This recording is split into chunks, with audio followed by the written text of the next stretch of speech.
Shalom, peuple de Dieu, c'est ici votre humble serviteur, le prophète Franck Romaric Divin. Je viens en ce jour vers vous partager un fardeau énorme que je porte sur mes épaules depuis un certain moment. La Côte d'Ivoire, notre beau pays, a connu un prophète et non des moindres. Feu le prophète Kakou Sévérin, un homme de Dieu authentique que Dieu a élevé à la surface de notre nation, qui représentait un père dans le prophétique de notre nation. Et depuis son départ brusque, nous assistons à beaucoup de débordements et de déviations dans le milieu prophétique. C'est vrai qu'à cause de ces déviations et de ces débordements, certaines organisations ecclésiastiques ont dressé un programme de déstabilisation ou d'éradication du ministère prophétique dans le corps du Christ. D'autres même qui veulent rejoindre ces genres d'organisations sont obligés de quitter du ministère prophétique au ministère pastoral. Tout ça pour révéler qu'il y a un réel combat qui se mène contre le ministère prophétique pour plusieurs raisons.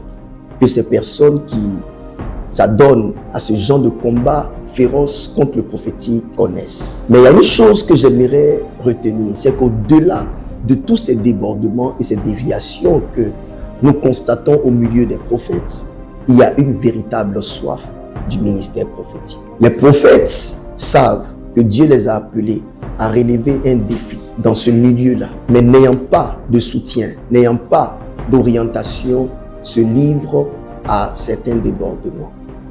La soif est grande dans ce pays, la soif du prophétique. Et nous, Église, la Maison du Trésor, par la grâce de Dieu, voulons donner une opportunité à tous les prophètes, à ceux qui aspirent au ministère prophétique, de nous rejoindre ici très bientôt, le dimanche 29 octobre 2023, parce que Dieu, dans son immense bonté, a décidé de répondre à la soif de plusieurs à travers mon père spirituel, le prophète Joël Francis Tatou, ainsi que de son épouse, maman Simiane Tatou. Vous savez bien que mon père spirituel est un défenseur du ministère prophétique. Il est un homme équilibré, aiguisé, très enseigné, très fort et très puissant dans le ministère prophétique. Et Dieu nous fait la grâce de le recevoir en notre sein, afin que de par son passage, tous ces orphelins prophètes qui n'ont pas de père ni de soutien dans le ministère prophétique puissent avoir un souffle nouveau. Je vous invite donc à nous rejoindre ici, le dimanche 29 octobre 2023, au sein de notre église, la Maison du Trésor, 6 Angre Nouveau Sud Basse-Seigneur, de 13h à 18h, pour un moment inédit, pour la fraîcheur et le rehaussement du ministère prophétique. Si vous entendez ma voix, alors prenez note et ne ratez pas ce programme. Vous savez comment Dieu utilise mon père spirituel, et je vous invite même à voir quelques extraits de ce que Dieu fait par ce véritable prophète. Merci et que Dieu vous bénisse. Shalom.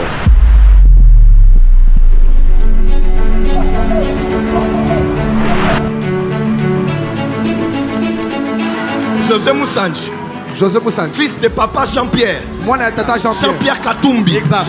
Et maman Georgette. Quel est le professeur?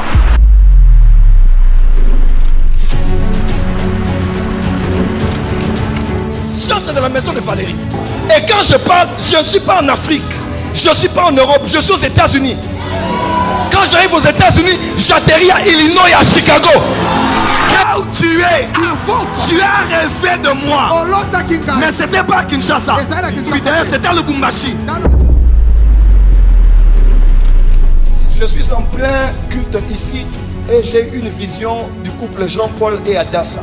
Et l'Esprit de Dieu m'a emmené à voir le jumeau de Jean-Paul. J'ai vu Jean-Pierre. Et je suis arrivé en esprit dans leur maison et dans votre église. L'Esprit du Seigneur m'a dit de vous dire, il y a un grand réveil. Dans mon esprit, même pendant que j'ai parlé, j'ai vu l'apôtre Jonathan là. J'ai entendu l'apôtre Jonathan, on est ensemble avec lui-même.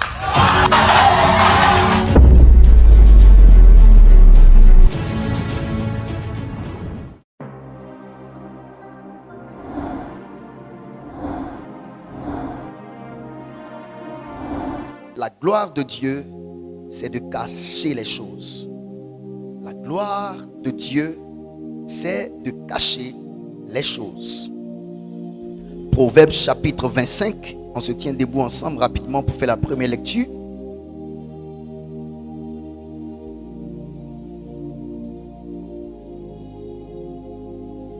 Nous sommes à notre jour d'enseignement. Proverbes chapitre 25, verset 2. Parlez du verset premier. Voici encore des proverbes de Salomon recueillis par les gens d'Ézéchias, roi de Juda. La gloire de Dieu, c'est de cacher les choses. La gloire des rois, c'est de sonder les choses. La gloire de Dieu, c'est de cacher les choses. La gloire des rois, c'est de sonder les choses. On répète ensemble. La gloire, c'est de... La gloire, c'est de... Merci. Asseyez-vous dans la présence de Dieu.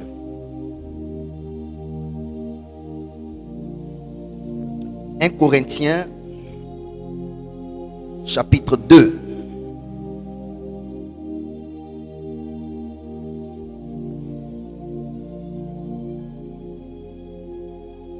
Corinthiens chapitre 2, à partir du verset 1er au verset 16, j'ai voulu qu'on lise pour qu'on puisse ensemble connaître la pensée de Dieu. Je veux que tu écoutes ce message. Pour moi, frère, lorsque je suis allé chez vous, ce n'est pas avec une supériorité de langage ou de sagesse que je suis allé vous annoncer le témoignage de Dieu. Car je n'ai pas eu la pensée de savoir parmi vous autre chose que Jésus-Christ et Jésus-Christ crucifié.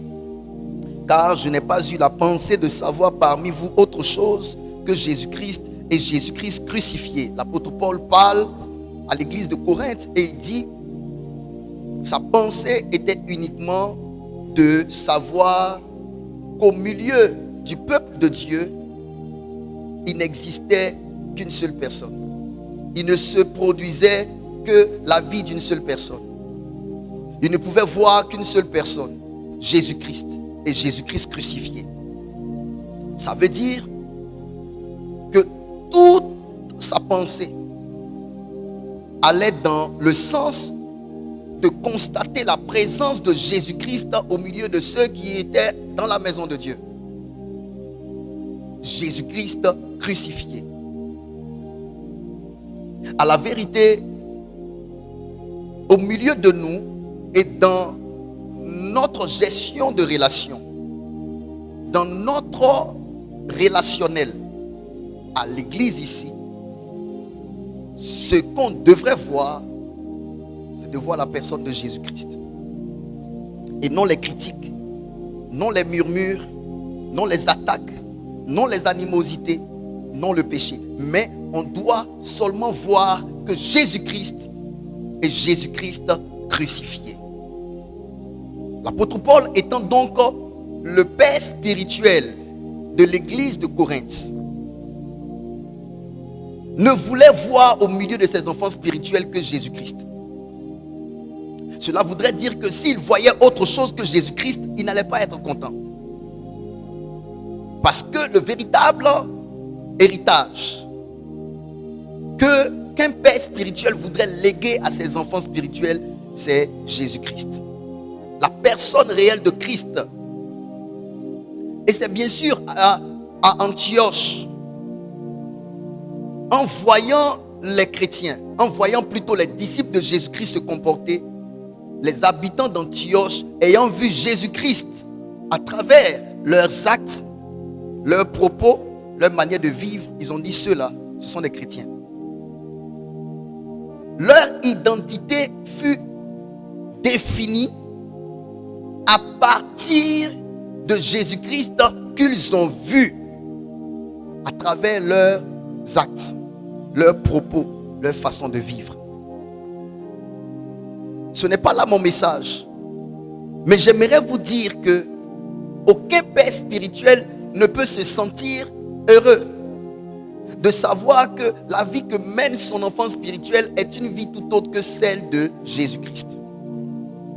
Parce qu'à la vérité, l'héritage que doit léguer ou lègue un homme de Dieu à ses enfants spirituels, c'est la personne de Jésus-Christ. Et Jésus-Christ crucifié. C'est ce que l'apôtre Paul dit. On peut avancer? Il dit, moi-même j'étais auprès de vous dans un état de faiblesse, de crainte et de grands tremblements. Et ma parole et ma prédication ne reposaient pas sur les discours persuasifs de la sagesse, mais sur une démonstration d'esprit et de puissance, afin que votre foi fût fondée non sur la sagesse des hommes, mais sur la puissance de Dieu. Donc l'apôtre Paul dit que lorsqu'il était auprès de l'église, de ses fils et de ses filles dans la foi, il était dans un état de faiblesse, de crainte et de tremblement. Cependant, malgré le fait qu'il était dans un état de crainte, dans un état de faiblesse et de tremblement, il a veillé à ce qu'à travers ses prédications, la puissance de Dieu soit manifestée, pour que la foi de ceux qui étaient dans la maison de Dieu, ceux à qui il a prêché la parole de Dieu, ne soit pas fondée sur la sagesse humaine. Ça veut dire que sa faiblesse ne lui a pas donné le droit de prêcher des messages charnels. Alors que nous justifions nos mauvais actes par le fait que la chair est faible. Mais lui, la faiblesse de sa chair et même l'esprit de crainte dans lequel il était, et même l'esprit de tremblement dans lequel il était, ces trois choses-là qui étaient en lui, qui pouvaient faire qu'il pouvait prêcher des messages charnels et détourner le regard des gens de Christ et les envoyer dans une autre direction charnelle. Il a pu surmonter cela. Pourquoi? Pour montrer combien de fois Jésus-Christ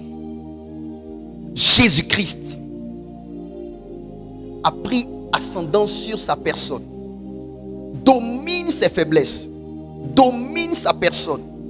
Il ne peut donc pas faire autre chose que de révéler Christ, que ce soit dans un état de force ou de faiblesse. Pour montrer combien de fois la volonté de l'apôtre Paul était réellement de révéler Christ, sa puissance et ses capacités. Peu importe l'état de faiblesse dans lequel lui, il se trouvait. Amen. Est-ce que quelqu'un comprend ce que je dis? Pour vous amener à comprendre que peu importe les circonstances, peu importe l'état dans lequel vous vous trouvez, Jésus-Christ doit être révélé par vous, à travers vous. Donc, c'est un manque de responsabilité que de justifier le fait que nous exposions Jésus-Christ à l'ignominie, à la honte, par le fait que nous sommes faibles. Parce que même l'apôtre Paul, dans son état de faiblesse, a révélé Christ, a révélé la puissance de Christ, a révélé la force de l'esprit. J'espère que vous me comprenez. On peut avancer. Afin que votre foi fût fondée non sur la sagesse des hommes, mais sur la puissance de Dieu. Cependant, c'est une sagesse que nous prêchons parmi les parfaits.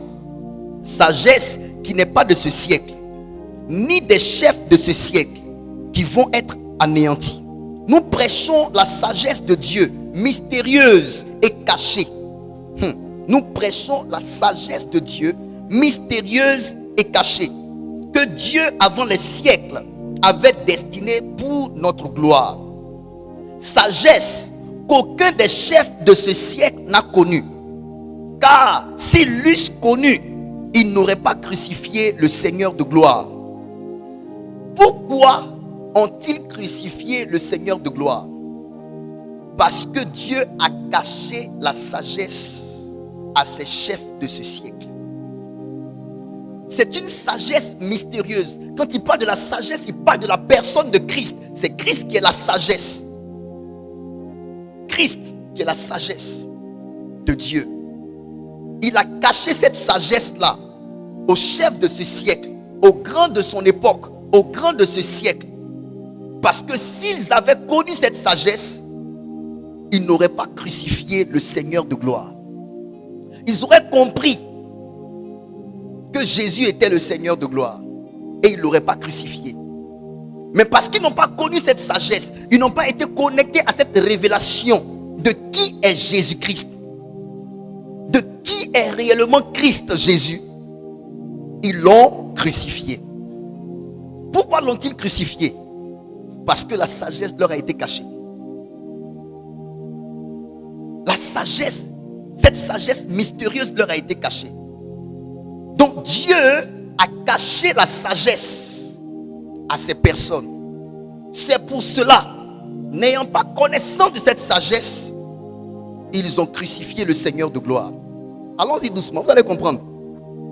Mais comme il est écrit, ce sont des choses que l'œil n'a point vues, que l'oreille n'a point entendues, et qui ne sont point montées au cœur de l'homme. Des choses que Dieu a préparées pour ceux qui l'aiment.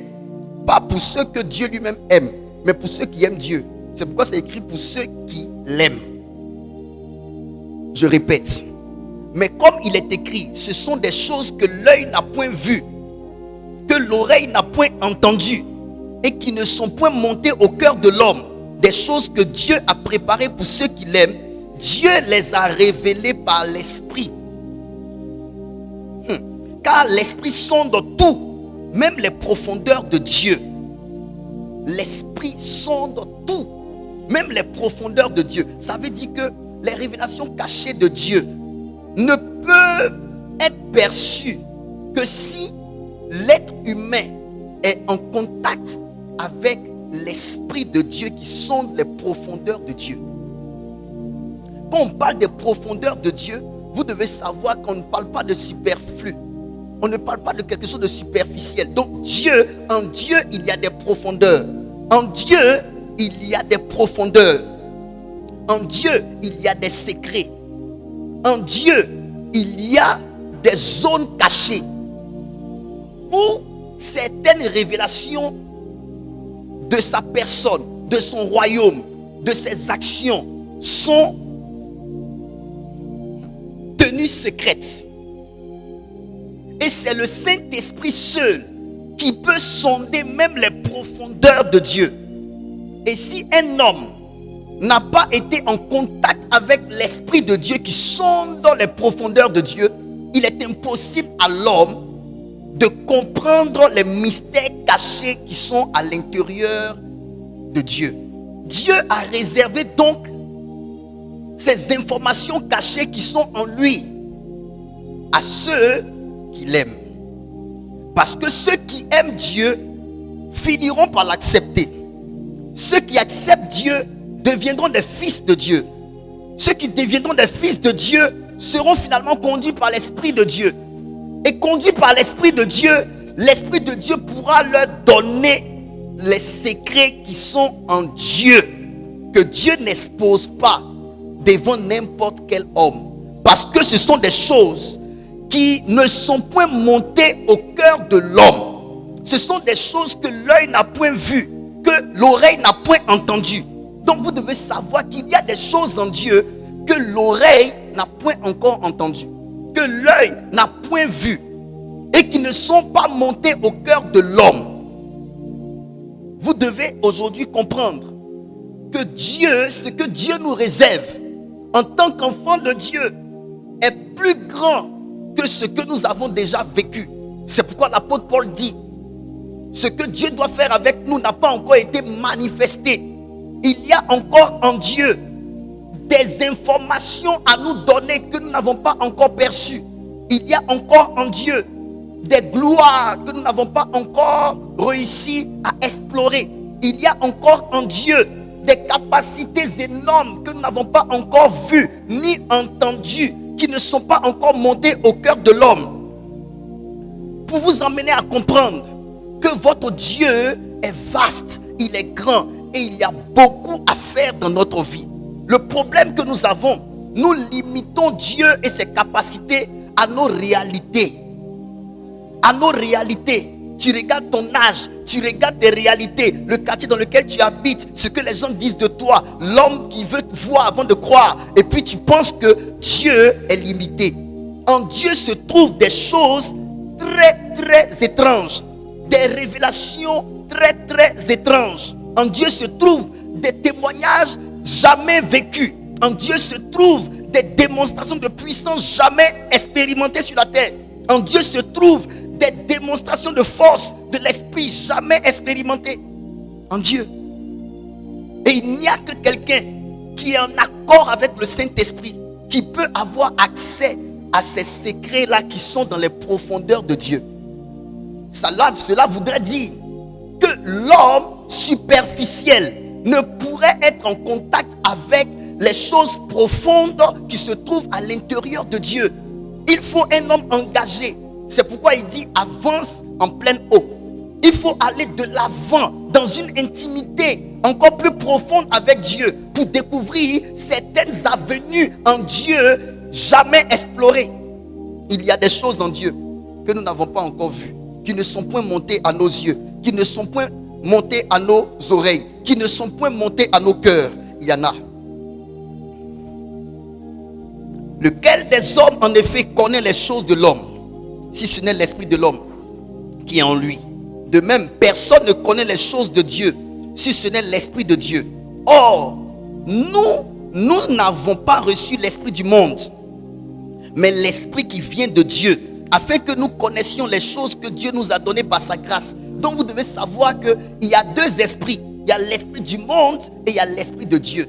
Ceux qui sont dans le monde, qui n'ont pas Dieu, ils ont l'esprit du monde. Cet esprit du monde-là ne peut pas leur permettre de connaître les profondeurs et les révélations cachées qui sont en Dieu. Nous sommes enfants de Dieu. Nous avons accès à l'esprit de Dieu. L'esprit de Dieu qui sonde les profondeurs de Dieu et qui a la capacité de nous connecter aux mystères cachés qui sont à l'intérieur de Dieu lui-même. C'est un privilège que nous avons. Pourquoi Dieu cache ces choses? Il les cache parce que ces choses-là sont précieuses. Il les cache pour qu'on les cherche. Il les cache parce que c'est réservé à une catégorie de personnes bien définies. Tout le monde n'a pas accès aux révélations cachées de Dieu. Les gens diront que Dieu aime tout le monde. Oui, Dieu aime tout le monde, mais tout le monde n'a pas accès à Dieu. Tout le monde n'a pas accès à toutes les informations qui sont en Dieu. Tout le monde n'a pas accès à tout ce qui concerne Dieu. Tu peux être un homme très aimable, avoir ta maison et ta chambre, mais tout le monde n'a pas le droit de rentrer dans ta chambre, même si tu aimes tout le monde. Donc il y a des personnes qui ont le droit d'entrer dans les profondeurs de Dieu. Il y en a d'autres qui n'ont pas ce droit-là. Dieu a des profondeurs, mais ces profondeurs sont réservées à des personnes particulières. Est-ce que vous savez cela? En Dieu, il y a des profondeurs. Cette histoire de Dieu n'a rien à voir avec les amusements que vous venez faire à l'église. Dieu. C'est pourquoi quand je regarde des gens qui sont encore dans les histoires de on m'a blessé, je ne vais pas à l'église. Toi, tu ne connais pas. Tu ne sais pas ce que Dieu nous réserve ici. Tu ne sais pas ce que Dieu réserve à ses élus. Aujourd'hui, je vais te prêcher la parole.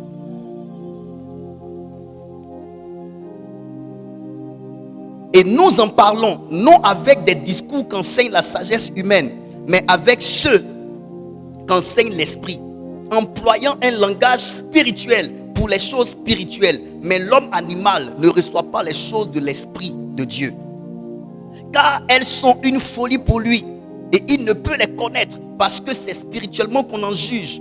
L'homme spirituel, au contraire, juge de tout, et il n'est lui-même jugé par personne. Donc vous devez savoir que l'apôtre Paul parle de deux types d'hommes ici. L'apôtre Paul parle de l'homme animal et il parle de l'homme spirituel. Dans le livre de Romains, l'apôtre Paul va parler de l'homme charnel. Donc, il y a trois types de personnes dans la maison de Dieu. Il y a l'homme spirituel, il y a l'homme animal et puis il y a l'homme charnel. L'homme animal, c'est celui qui est dans le monde, qui n'a pas encore confessé Jésus. C'est un homme animal. Oui. L'homme charnel, il a accepté Jésus, mais il ne se laisse pas conduire par le Saint-Esprit. Il est charnel. Il se laisse conduire par sa chair. L'homme spirituel, il a accepté Jésus. Il se laisse conduire par le Saint-Esprit. Donc il y a trois types d'hommes. Celui qui n'a pas Jésus-Christ est un homme animal. Parce que quand Adam a péché, la conséquence du péché, c'est que nous sommes tous morts. Et tous ceux qui n'ont pas Jésus-Christ sont morts spirituellement. Ceux qui sont morts spirituellement, on les appelle l'homme animal. Le païen là, c'est un homme animal.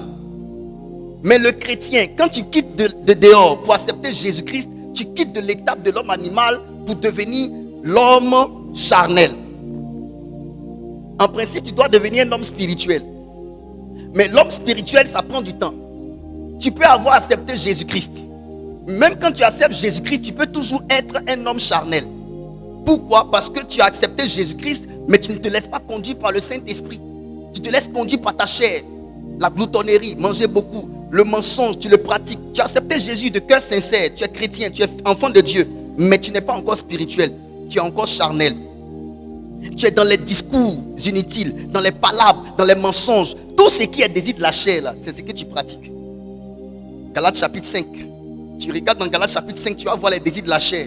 Tu vas regarder dans les désirs de la chair. On parle de sorcellerie, on parle de la magie. On parle du mensonge, on parle de l'impudicité. On parle de tous ces péchés qui sont les désirs de la chair. Donc si tu as accepté Jésus, c'est vrai. Mais tu pratiques toutes ces choses. Le mensonge, la colère, la haine, la jalousie, les bagarres, les querelles à la maison, dans la vie, à l'église même. Tu pratiques toutes ces choses. Tu n'es pas encore un homme spirituel. Tu es chrétien, mais tu es un chrétien charnel. Tu deviens un chrétien spirituel. Un homme spirituel lorsque tu comprends spirituellement les choses qui se passent autour de toi. Et tu as un langage spirituel. Et celui qui est charnel ne peut pas comprendre ton langage parce que ton langage est spirituel. Quand Jésus par exemple se met devant le temple et puis il dit détruisez le temple et en 3 jours je le rebâtirai. C'est un langage spirituel que les hommes charnels ne peuvent pas comprendre. Que l'homme animal ne peut pas comprendre. L'homme animal pense qu'il parle de ce temple-là dont la construction a pris plus de 40 ans.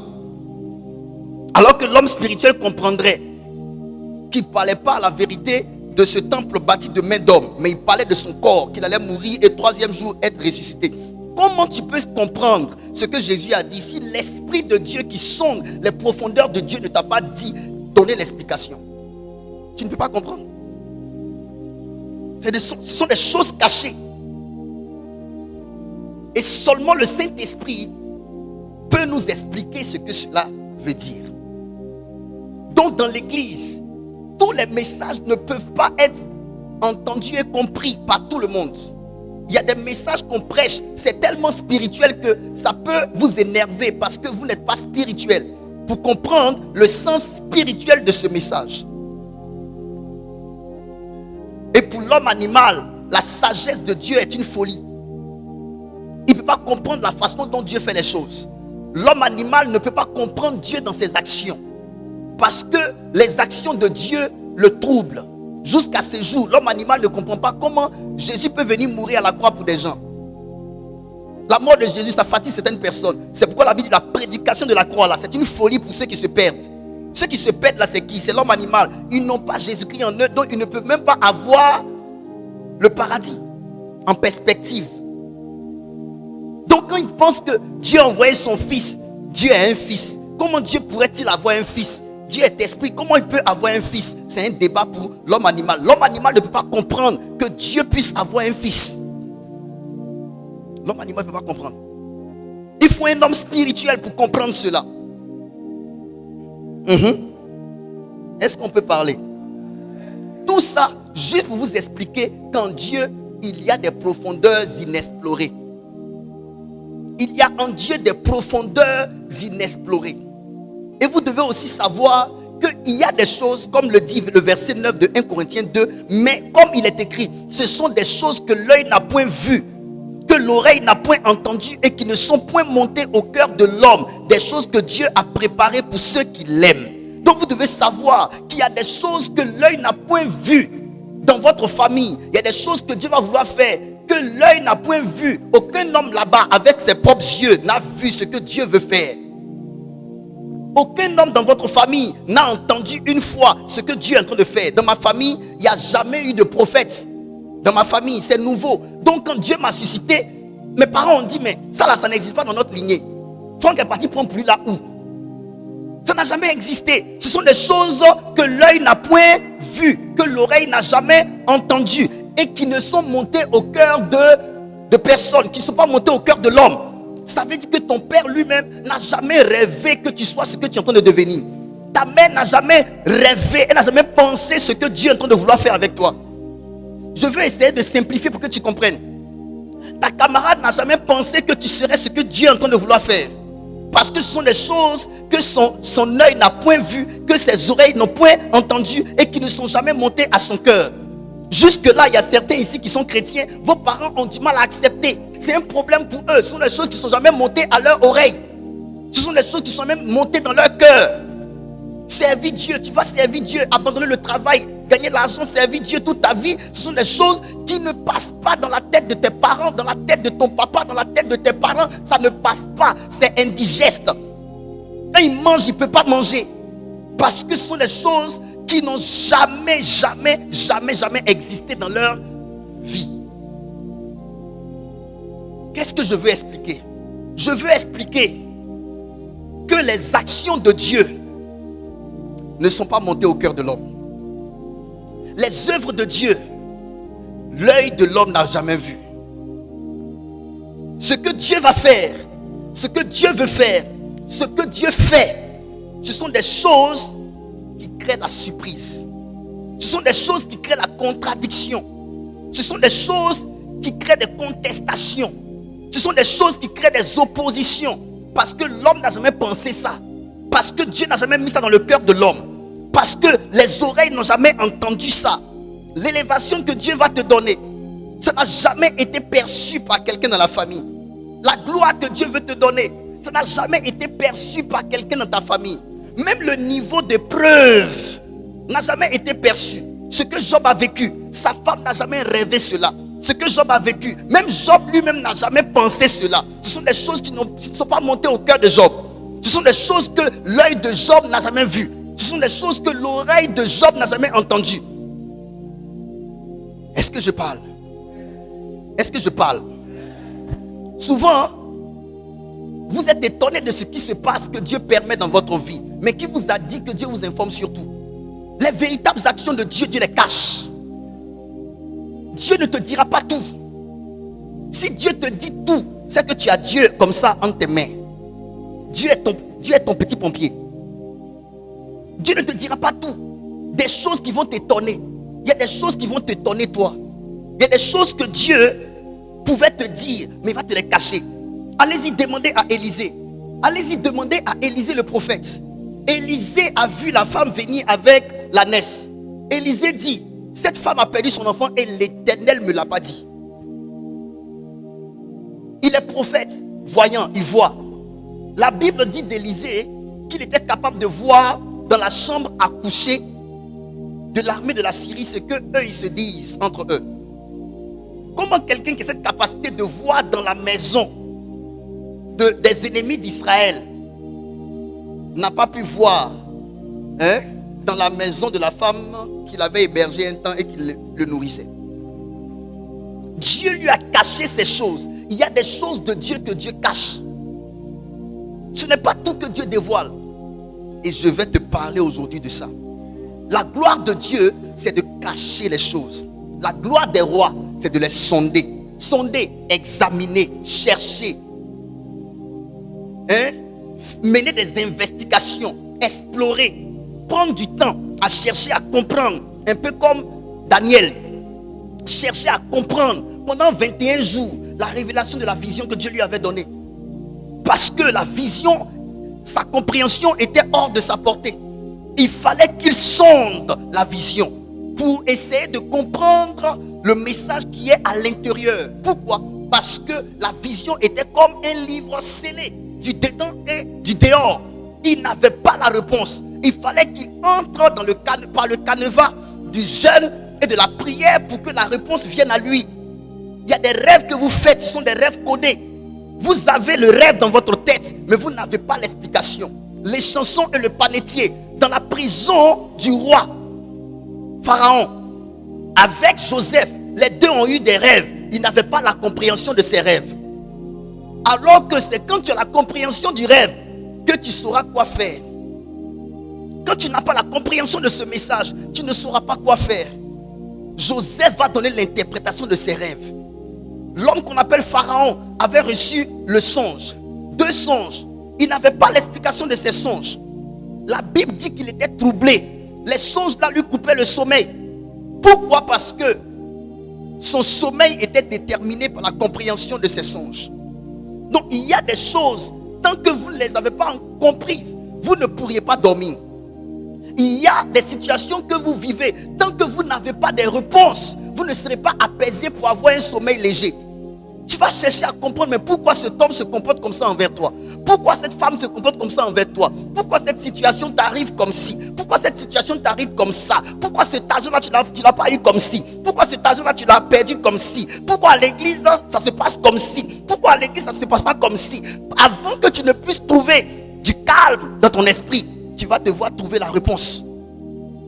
Donc vous devez savoir que tout n'est pas à la surface pour qu'on comprenne tout. Il y a des choses que Dieu cache. Et quand la Bible dit Dieu, sa gloire se trouve dans le fait de cacher les choses, vous devez savoir que Dieu est beaucoup plus dans le caché que dans le révélé. Dieu est beaucoup plus dans le caché que dans le révélé. L'Éternel, notre Dieu, est beaucoup plus dans le caché que dans le révélé. La gloire de Dieu, c'est de cacher les choses. C'est de cacher les choses. Quand on parle d'une chose qu'on cache, ça ne veut pas dire que la chose ne peut pas être perçue ou vue. Ce moussoir-là est comme ça si je ne le cache pas. Mais si je le mets ici, je l'ai caché, vous ne le voyez plus. Mais je peux l'exposer. Donc ce sont des choses que l'œil peut voir. Ce sont des choses que l'oreille peut entendre. Ce sont des choses qui peuvent monter au cœur de l'homme. Mais Dieu dit, moi-même je vais couvrir ça pour que tes yeux ne voient pas, que tes oreilles n'entendent pas et que ça ne monte pas dans ton cœur. Donc vous devez savoir qu'il y a des informations que Dieu étouffe. Il y a des révélations sur votre vie, sur votre futur, sur votre passé, sur votre présent que Dieu lui-même décide d'étouffer. Pourquoi? Parce que Dieu, il veut utiliser ces situations-là pour faire révéler sa gloire. Les disciples de Jésus passaient un jour et ils ont vu un homme qui était né aveugle. Ils ont posé la question, pourquoi cet homme est-il né aveugle? Est-ce ses parents qui ont péché ou lui-même qui a péché? Dieu avait caché les yeux de cet homme.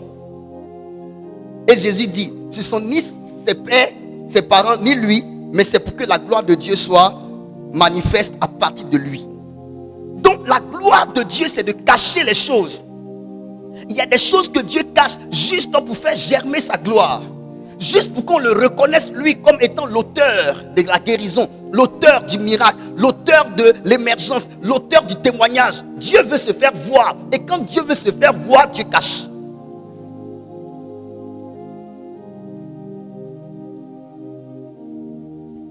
Je peux te parler? Écrit, les choses de Dieu sont cachées, scellées. Les choses de Dieu sont cachées, scellées, et il faut plus que de l'intelligence naturelle pour les saisir. Les choses de Dieu sont cachées et scellées, et il faut plus que de l'intelligence naturelle pour les saisir. On peut avancer? Les choses de Dieu sont cachées et scellées. Et il faut plus que de l'intelligence naturelle pour les saisir. Écrit, il faut être plus que connecté aux hommes pour les saisir. J'ai dit beaucoup de choses. Il faut être plus que connecté aux hommes pour les saisir. Il faut être plus que connecté aux hommes pour les saisir. Je parle bien sûr des choses que Dieu cache. Si tu veux saisir les choses que Dieu cache, il faut être plus que connecté aux hommes pour pouvoir les saisir. Parce que l'homme naturel, avec son intelligence naturelle, ne saurait saisir les choses que Dieu cache. Il faut être plus que superficiel pour les saisir.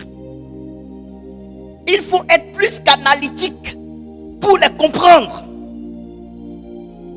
Analytique, un homme qui analyse, il vient, il regarde, il analyse et puis il dit non, ça veut dire ça. Mon cher, ça c'est pas lecture politique. Les choses de Dieu que Dieu cache, avec une lecture politique, avec un esprit analytique, tu ne peux pas comprendre. Il faut être plus qu'un chrétien de dimanche pour les saisir. Car ce sont des choses que l'œil n'a point vues, que l'oreille n'a pas entendues et qui ne sont montées au cœur et qui ne sont point montées au cœur de l'homme. Je peux répéter? Il faut être plus qu'un chrétien de dimanche pour les saisir. Car ce sont des choses que l'œil n'a point vues. C'est fort, hein? Depuis je prêche, mais moi-même je n'avais pas cette révélation. Et Dieu est bon, quand il enseigne, tu comprends. Il faut être plus qu'un chrétien de dimanche pour les saisir. Car ce sont des choses que l'œil n'a point vues, que l'oreille n'a pas entendues, et qui ne sont point montées au cœur de l'homme. D'accord?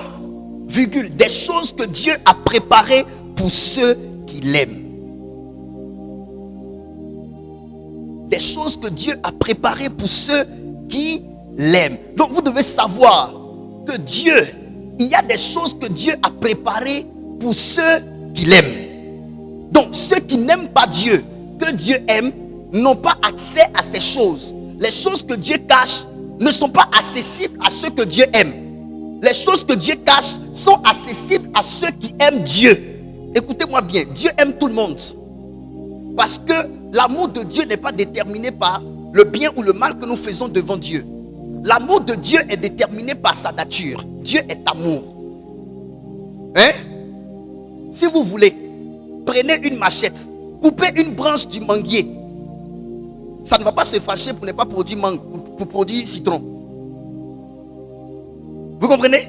Même si vous prenez votre machette et que vous coupez une branche du manguier, le manguier, s'il doit produire du fruit, il produira la mangue. Même si vous êtes fâché et que vous coupez une branche du palmier, le palmier ne produira pas des citrons. Le palmier va produire quoi? Des graines. Donc, l'amour que Dieu a pour nous n'est pas déterminé par le fait qu'on fasse du bien à Dieu ou qu'on fasse du mal à Dieu. L'amour que Dieu a est déterminé par sa nature. Donc, que tu sois païen, que tu sois chrétien, Dieu t'aime. Que tu fasses bien, que tu fasses mal, Dieu t'aime. L'amour de Dieu n'est pas la conséquence de l'attitude de l'individu vis-à-vis de Dieu. Je répète, l'amour de Dieu pour les hommes n'est pas la conséquence des attitudes humaines vis-à-vis de Dieu.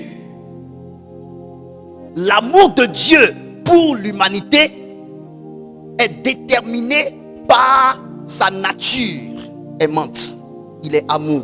C'est sa nature. C'est pour cela que j'ai pris l'exemple sur le palmier et sur le manguier. Même si tu prends une machette, que tu arraches une branche du manguier, le manguier qui vient de subir ta chienlit, tout de suite ne va pas se fâcher au point de ne pas produire mangue. Parce que le fruit qui sort d'un arbre ne dépend pas de la volonté de l'arbre. Ça dépend de la nature de l'arbre.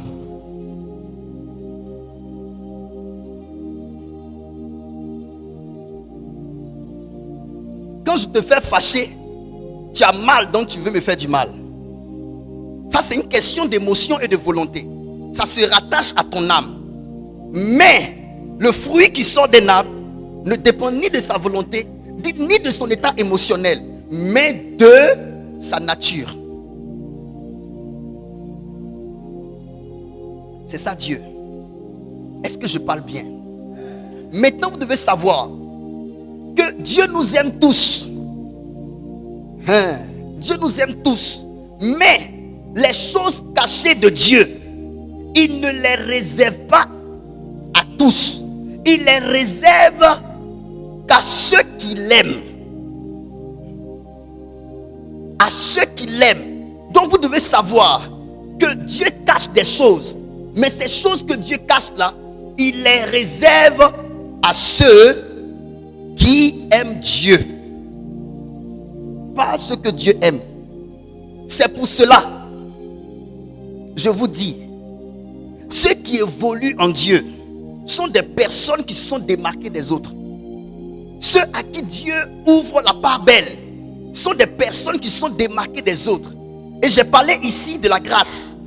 Et j'ai dit que la grâce ne doit pas vous emmener à penser quelle est la récompense des paresseux. La grâce n'est pas la récompense des paresseux. Parce que les gens, ils ne veulent rien faire, ils ne veulent poser aucun acte et ils comptent sur la grâce. La grâce n'est pas la récompense des paresseux. Non. La grâce que vous voyez là, la Bible dit que personne ne se prive de la grâce. Donc la grâce est la conséquence logique des personnes qui ont su se mettre en alignement avec Dieu selon la grâce qui doit tomber sur elle.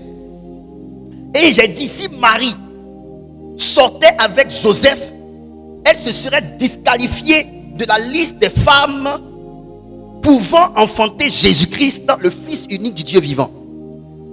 Alors que quand l'ange lui est apparu, l'ange lui a dit, Dieu t'a fait grâce. Mais cette grâce-là devait lui être faite en fonction de son état de virginité. C'est la femme vierge qui peut oser se mettre en course pour porter le Fils unique du Dieu vivant. Donc vous devez savoir, votre amour pour Dieu sera déterminé par vos choix dans la maison de Dieu.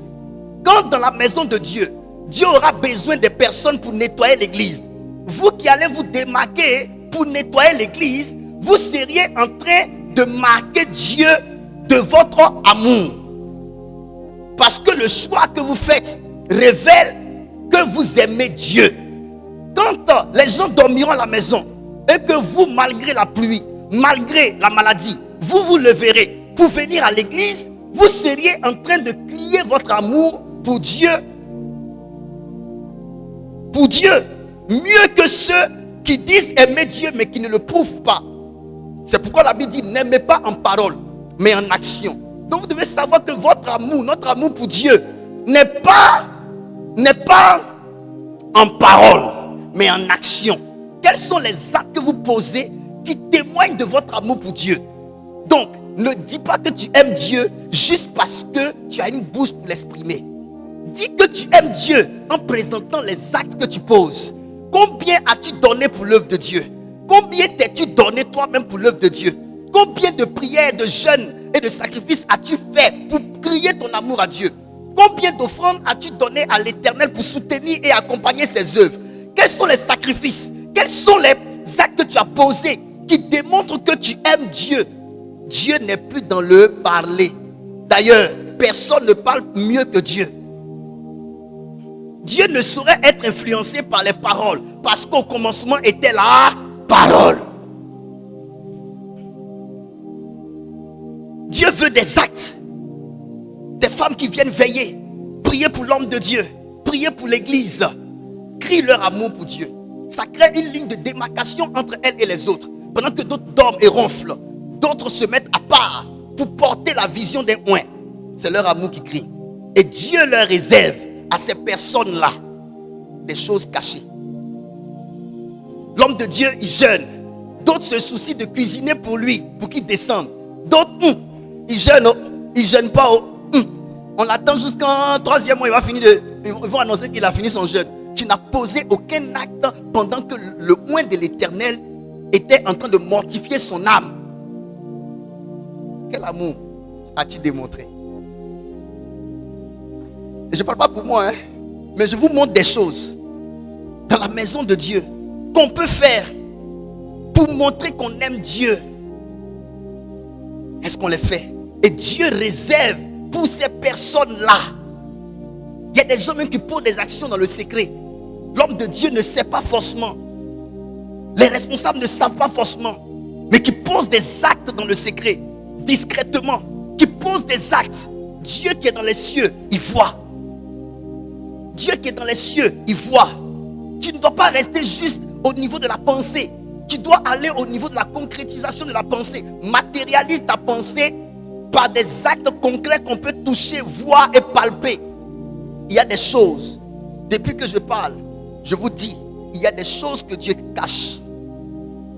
Et quand Dieu dit, sa gloire est dans le fait de cacher des choses, ça veut dire que les choses qui ont été déjà révélées, Dieu ne tire plus sa gloire dedans.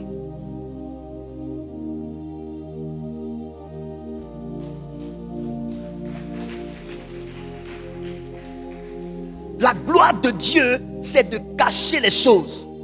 Donc si la chose n'est plus cachée, que la chose s'expose, Dieu tire plus sa gloire. Sa gloire, c'est dans le fait de cacher ces choses-là. Les cacher. Mais je vais vous dire pourquoi il les cache. Il les réserve pour ceux qui l'aiment. Ça veut dire, ça ne restera pas éternellement caché. Tu finiras par découvrir. Mais ceux qui doivent les sonder, les découvrir, c'est ceux qui aiment Dieu. Ceux qui l'aiment, c'est pour eux que Dieu a réservé ça. C'est-à-dire que le papa a mis l'argent sur un compte pour son enfant. L'enfant naît. L'enfant ne sait pas forcément qu'il y a l'argent sur un compte. Parce que le père a prévu qu'à 18 ans, qu'on le lui dise. À ses 18 ans, l'enfant reçoit un coup de fil. On lui apprend que son père ou sa mère ont mis de l'argent sur un compte. Regardez ce que ça fait. L'amour de votre enfant va grandir pour vous. Oh donc papa, depuis mes 2 ans, tu gardais de l'argent pour moi. Quand l'enfant découvre ça, l'enfant devient complice de son papa. Parce que l'enfant vient d'avoir le témoignage que son père l'aime et que son père pense à son avenir. L'amour grandit. Un enfant pareil devient esclave de son père, si c'est un bon enfant. Donc il y a des choses que Dieu cache.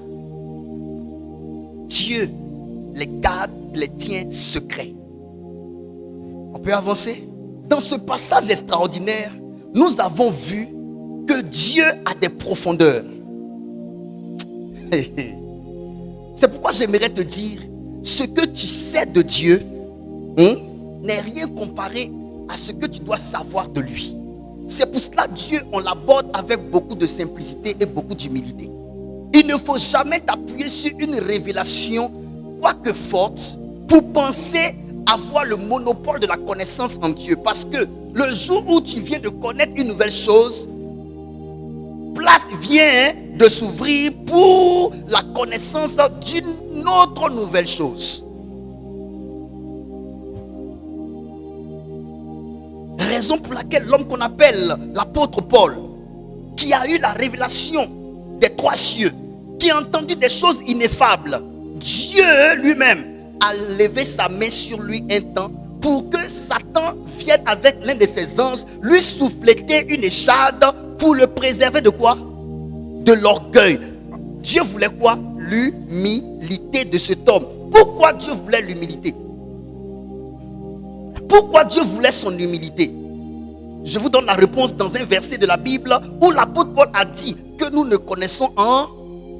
Ça veut dire, avec ce niveau d'excellence que lui-même dont il parle, il dit qu'il connaît en partie. Ça veut dire le niveau de révélation des choses spirituelles qu'il avait, qui pouvait lui donner de s'enorgueillir. Dieu laisse plutôt Satan envoyer un ange, lui souffleter une écharpe pour ne pas qu'il puisse devenir orgueilleux. Et lui-même à la fin dit, nous ne connaissons qu'en partie. Ça veut dire que ce qu'il savait, qui pour lui était d'un niveau élevé, qui dépassait Pierre, qui dépassait Jean, qui dépassait les autres apôtres, et n'était rien comparé à ce qu'il devrait savoir en Dieu. Dieu est d'une profondeur infinie. Notre Dieu est d'une profondeur infinie.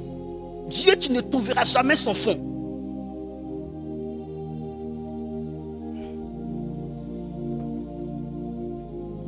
Méfiez-vous de ceux qui disent qu'ils connaissent trop Dieu. C'est le signe qu'ils ne connaissent rien de Dieu. Il dit à cause de l'excellence de la révélation. Pour ne pas que je puisse être orgueilleux, Satan a envoyé un ange me souffleter une écharde afin que je ne sois pas orgueilleux. Il dit, il a prié 3 fois Dieu et Dieu lui a dit, mon fils, je résiste à ta prière. Parce que c'est quand tu es faible que je suis fort. C'est dans ta faiblesse que se trouve ma force. Ça veut dire, tu ne pourras découvrir les forces de l'Éternel qu'en raison de tes faiblesses à toi. Le jour où tu seras fort, tu vas plus découvrir. Tu ne vas plus rien découvrir en Dieu. Le jour où tu penses être arrivé en Dieu, tu vas cesser de connaître Dieu. Et Dieu va cesser de s'ouvrir à toi. Parce que Dieu ouvre les portes de la connaissance de sa personne à quiconque l'aborde avec humilité et esprit de simplicité. En Dieu, il y a des profondeurs. En Dieu, il y a des profondeurs. Et quand tu comprends qu'en Dieu, il y a des profondeurs, des choses qui ne sont jamais montées aux yeux, au cœur de l'homme, que l'œil n'a point vu, que l'oreille n'a point entendu, Dieu t'a aidé pour que tu ne sois plus jaloux. Dieu t'a aidé pour que tu ne sois plus jaloux du témoignage de qui que ce soit. Parce que Dieu vient de t'informer qu'il y a des choses que l'œil n'a point vues. Quand il dit l'œil, c'est l'œil en général. Quand il dit l'oreille n'a point entendu, c'est l'oreille en général. Quand il dit qu'ils ne sont point montés au cœur de l'homme, c'est l'homme en général.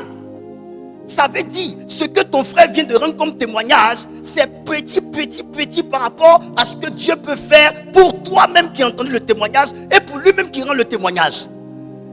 Parce qu'il y a des choses à son niveau, ce que ses yeux ont vu, il y a un autre niveau qui ne sont jamais montés à ses yeux, il y a un autre niveau que Dieu n'a pas encore fait monter à son cœur, il y a un autre niveau que même lui qui vient de témoigner de ce que Dieu a fait pour lui n'a pas encore entendu de la part de Dieu. C'est pourquoi on rend le témoignage, on glorifie Dieu, mais nous on prend la position d'humilité parce qu'on sait que demain Dieu fera encore plus.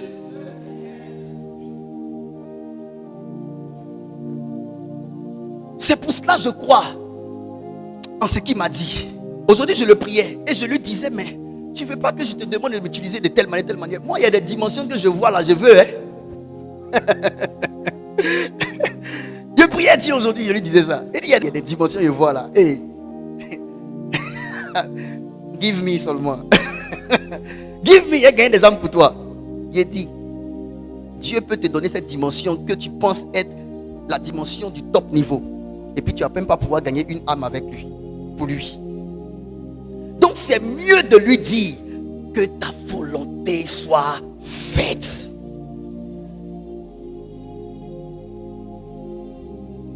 Parce que la volonté de Dieu, la prière de que ta volonté soit faite, offre toutes les possibilités à Dieu de faire tout ce qu'il veut, tout ce qu'il peut dans ta vie. Ah, mais la prière de Seigneur, donne-moi aussi, limite Dieu.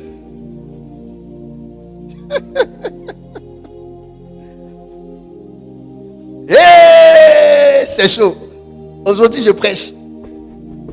Quand tu dis à Dieu, Seigneur, donne-moi, c'est ce mari-là que je veux. Oh ma soeur, c'est-à-dire que tu as limité Dieu.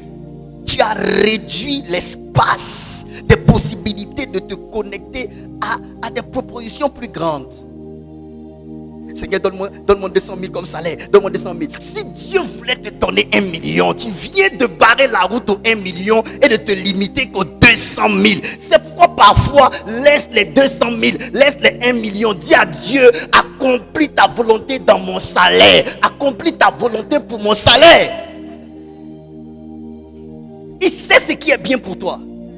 Vous ne remarquez pas que même quand vous priez pour demander à Dieu augmentation de salaire, quand on vous augmente, vous avez plus de charges encore après. Ça ne suffit plus. Malgré tout, ça ne suffit pas. Même tu seras payé à 1 million, mais tu vas voir, ça ne va pas te suffire. C'est pour cela, laissons Dieu faire ce qu'il veut. Ayons confiance en Dieu. On n'est pas plus intelligent que lui. Seigneur, accomplis ta volonté dans ma vie. C'est vrai, il y a des choses que tes yeux voient. Écoute, les grandes choses, c'est ce que les yeux ne voient pas. Les grandes dimensions en Dieu, c'est ce que tes yeux n'ont pas encore vu. Les grandes dimensions en Dieu, c'est ce que tes oreilles n'ont pas encore entendu. Les grandes dimensions en Dieu, c'est ce qui n'est pas encore monté dans ton cœur. Ce que tes yeux ont vu, les autres ont déjà vu. Et ça ne va plus étonner quand tu vas le manifester. C'est déjà connu. Ce n'est pas inédit. Ce n'est pas nouveau. Ça a été déjà vu. Hein? Il faut que pour toi là, que ça soit nouvel arrivage. Jamais vu. Je peux pousser. On peut avancer. Qui croit que Dieu a caché des choses? Qui croit que Dieu tire sa gloire dans le fait de cacher les choses? Alors ne demande pas toujours, je veux toujours voir, je veux toujours voir. Il y a des choses que Dieu se les réserve. Il y a des choses que Dieu garde, il tient secrètes. Il y a des choses que Dieu couvre. Et je vais te parler aujourd'hui. Il a dit, l'homme charnel, l'homme animal ne peut comprendre. Ce sont des choses qui sont réservées à ceux qui aiment Dieu. Et c'est le Saint-Esprit qui sonde les profondeurs de Dieu qui révèle ça à l'homme. Mais quel type d'homme? L'homme spirituel. C'est pour cela, parmi les choses que Dieu se réserve, que Dieu cache, que Dieu garde, il y avait la réponse de qui est Jésus. Qu'est-ce qu'on dit de lui? Jésus, il marque un arrêt et il dit à ses disciples, qu'est-ce qu'on dit de moi ici à Césarée de Philippe? Cette réponse qui devait être donnée ne pouvait pas venir d'un homme animal. L'homme naturel ne pouvait donner la réponse à cette question. Jésus a posé la question aux disciples. Et vous, qu'est-ce que vous dites que moi je suis? L'identité de Jésus ne peut être trouvée que par un cerveau connecté à Dieu le Père. Quand Pierre a dit, tu es le Fils de Dieu, le Messie qui doit venir, il dit, ce n'est ni la chair et le sang qui t'ont dit ces choses. C'est mon Père qui est dans les cieux. Ça faisait partie des choses cachées. Sauf Dieu le Père pouvait révéler à l'homme. Mais est-ce que vous savez que le même qui a trouvé la réponse, parce que Jésus dit que c'est son Père qui lui a révélé, le même a été déconnecté du Père en allant. Jésus lui a dit vers la fin, arrière de moi Satan. Je vous explique. Il y a des choses, si ce n'est pas Dieu qui te parle, si tu n'es pas connecté au Père, si tu n'as pas connu l'étirement d'esprit, si tu ne t'es pas élevé de terre, que tu n'es pas devenu un homme spirituel, tu ne pourras pas connaître, tu ne pourras pas comprendre, tu ne pourras pas en saisir le sens. Oui. On peut avancer. Observons le domaine caché de Dieu. Observons. Je vais vous expliquer quelque chose. 1 Corinthiens chapitre 1 verset 27.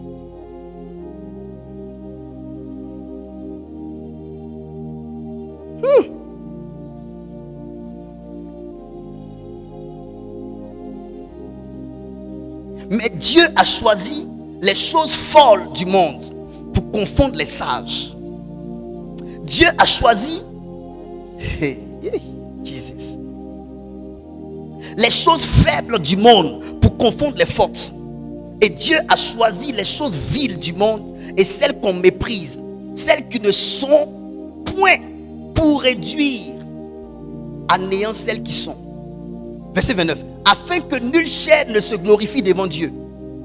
Or, c'est par lui que vous êtes en Jésus-Christ, lequel de par Dieu a été fait pour nous sagesse, justice et sanctification et rédemption, afin, comme il est écrit, que celui qui se glorifie dans le Seigneur. Je vous explique.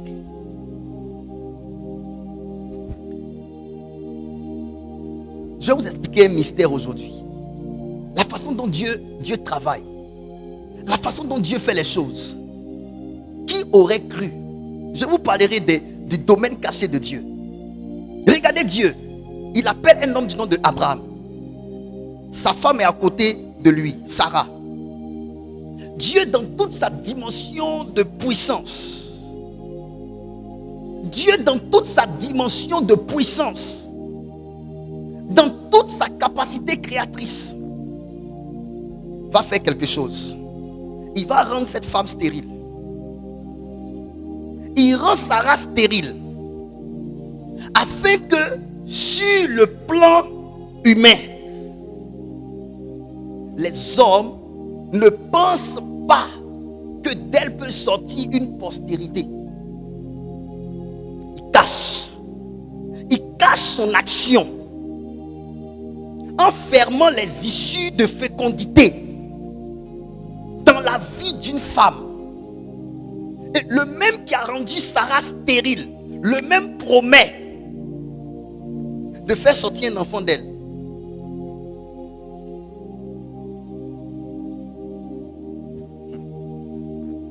Allons-y doucement. Vous allez comprendre comment Dieu fait les choses. Avec une telle attitude mystérieuse de Dieu dans la vie de cette femme, comment son mari peut-il croire en ce que Dieu dit? Comment l'entourage de son mari peut-il croire que Dieu peut agir dans sa vie? Non seulement il la rend stérile, et puis il tarde à lui donner un enfant jusqu'à ce qu'elle devienne vieille. Donc ça veut dire, si elle avait la foi, elle perd la foi à cause du temps.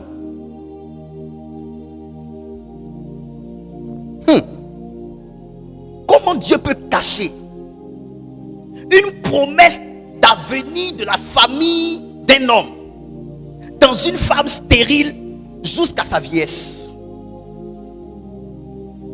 Il n'y a plus de foi.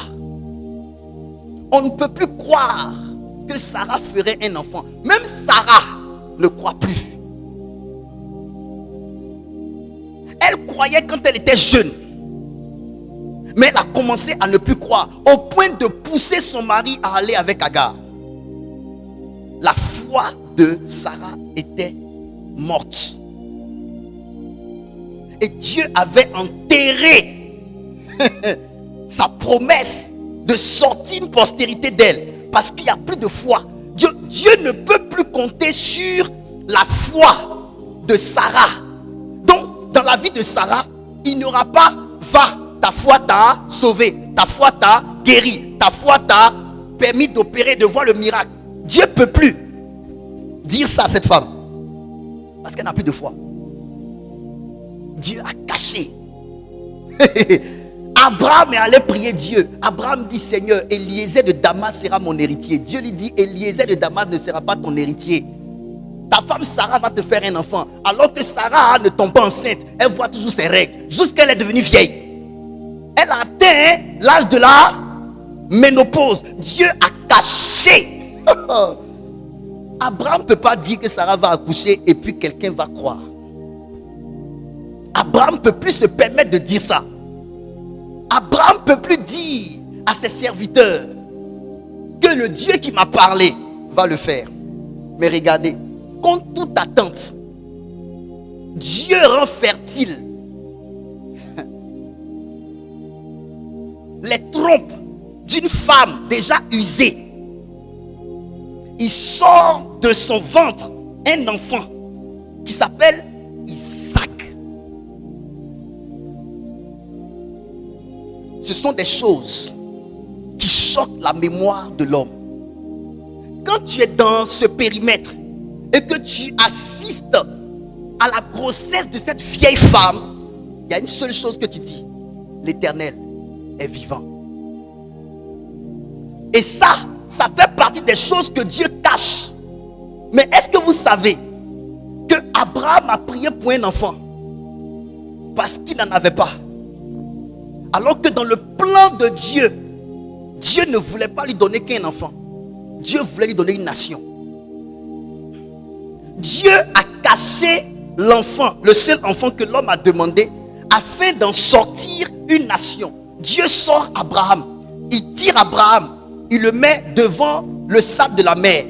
Il dit: regarde, si tu peux compter le sable de la mer, tu pourras compter les enfants que tu auras. Regarde le ciel, les étoiles, la nuit. Si tu peux compter le nombre d'étoiles, tu pourras compter les enfants que tu auras. Un homme qui te demande un seul enfant, que tu n'arrives même pas à accomplir.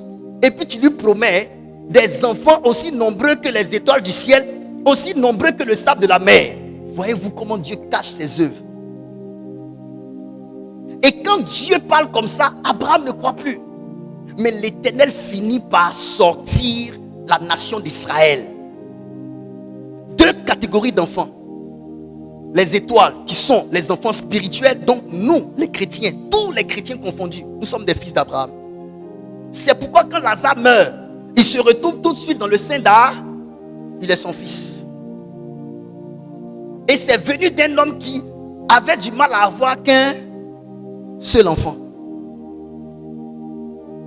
Le stade de la mère, c'est les enfants biologiques, donc les juifs. Les juifs que vous voyez. Et puis, Ismaël et sa cohorte. Dieu sait cacher ces choses.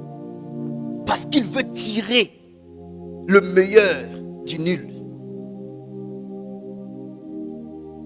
On peut avancer.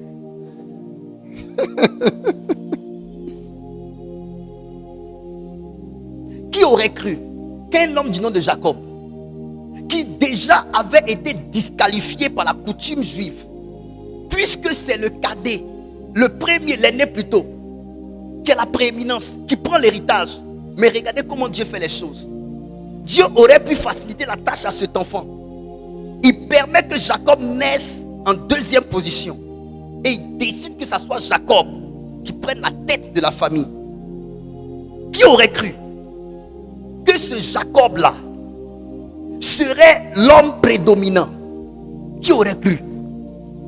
Qui aurait cru que ce Jacob serait la matérialisation de la promesse que Dieu a faite à Abraham? Le peuple d'Israël sortirait de lui. Il était connu comme un voleur. Cependant, Dieu en a fait son serviteur et le père d'Israël. Dieu prend des personnes que les hommes n'ont pas calculées. Même son papa Isaac ne pensait pas à lui. Il ne le voyait pas venir. Il ne pensait pas que ce serait lui qui prendrait les rênes de la famille. Son papa prévoit Ésaü. Mais au bout du compte, c'est l'homme que son père n'a pas vu que Dieu prend et que Dieu élève. Dieu choisit les choses folles pour confondre les fortes, les choses méprisables, les choses viles. Tu n'as pas encore compris, tu vas me comprendre. Non, tu vas me comprendre. Regardez Joseph. Ses frères étaient contre lui. Ses frères lui ont réservé une belle mort. Finalement, ses frères l'ont vendu. Ils ont tenté de le tuer, ils n'ont pas pu. Ils l'ont vendu. Jacob, qui est son père, ne pensait plus que son fils existait. Dieu a caché Joseph loin du regard de son père.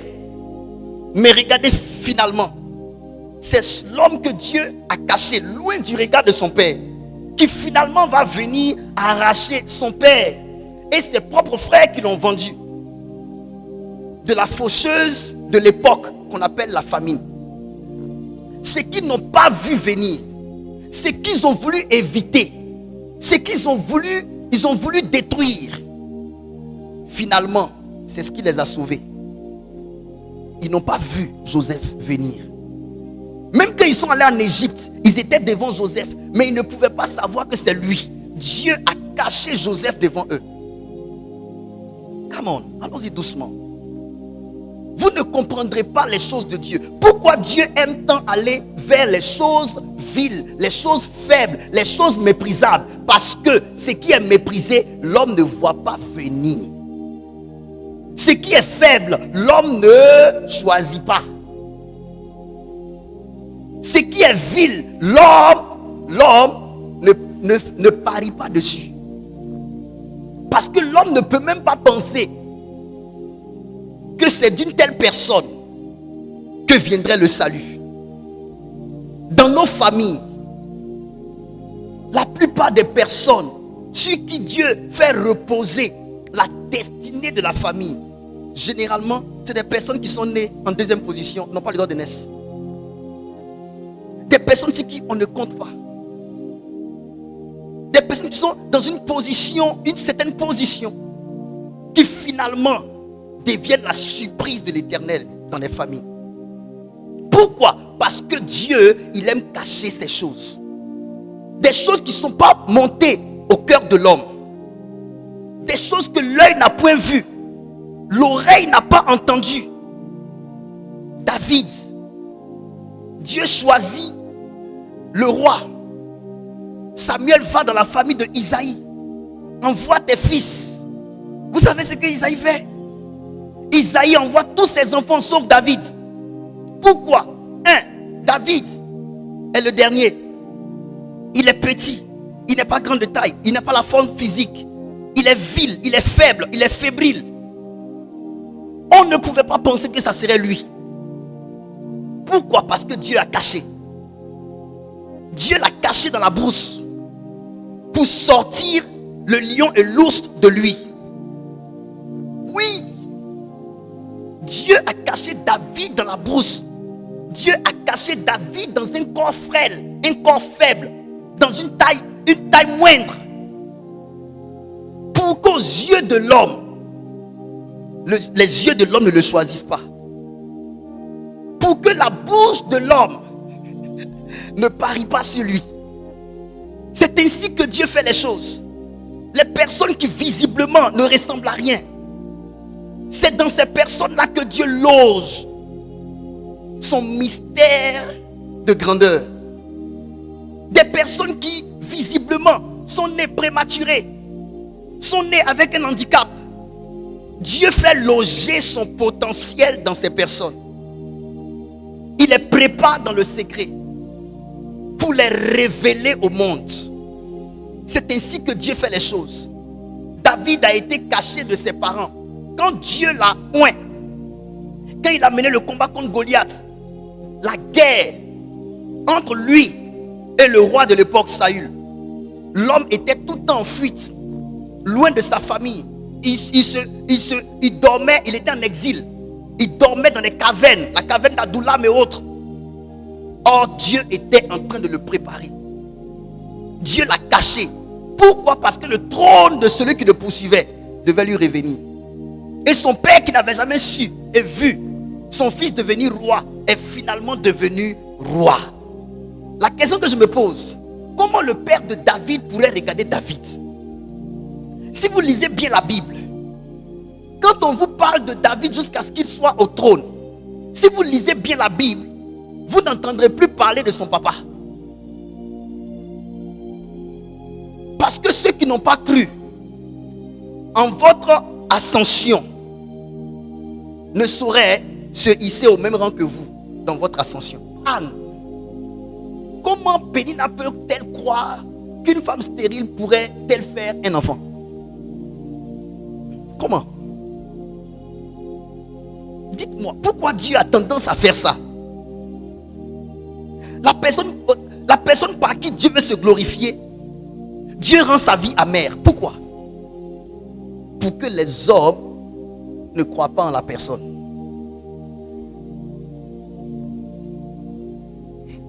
Parce que si les gens croient en toi et que Dieu finalement t'élève devant eux, tu ne seras pas un sujet d'étonnement pour eux. Ils vont dire on savait. Ça ne sera pas un grand témoignage. Mais il faut que Dieu te mette dans les conditions où on ne croit plus. On ne croit pas que tu serais. Que les gens pensent que tu es dans le mauvais chemin et que tu vas cogner la tête. Pour que finalement, tu réussisses et que les gens disent c'est que Dieu était vraiment avec la personne. C'est Dieu qui fait ça. Tu n'auras pas toujours le soutien des gens autour de toi. Dieu va te mettre dans des conditions, dans des états où les gens désespèrent. Ils n'espèrent plus rien de bon en toi. Quand les gens ne croient pas en toi, c'est que Dieu s'est chargé de toi. Quand les gens n'espèrent plus rien de toi, c'est que Dieu est en train de se charger de toi. Quand les gens disent que c'est fini, depuis, quand les gens ne croient plus, c'est que Dieu a décidé de prendre le contrôle. Dieu veut maintenant se charger de ta vie pour les confondre. Parce qu'il a dit ici, il prend les choses viles, les choses faibles, les choses méprisables pour confondre. Mais comment Dieu peut-il confondre si les gens croient en toi? Comment Dieu peut-il les confondre s'ils ont pensé que tu allais réussir? Il faut que les gens pensent que tu ne réussiras pas. Il faut que Dieu te mette dans des conditions de faiblesse au point où les gens se disent que oh, lui là, il ne va jamais rien devenir. Il perd son temps, elle perd son temps.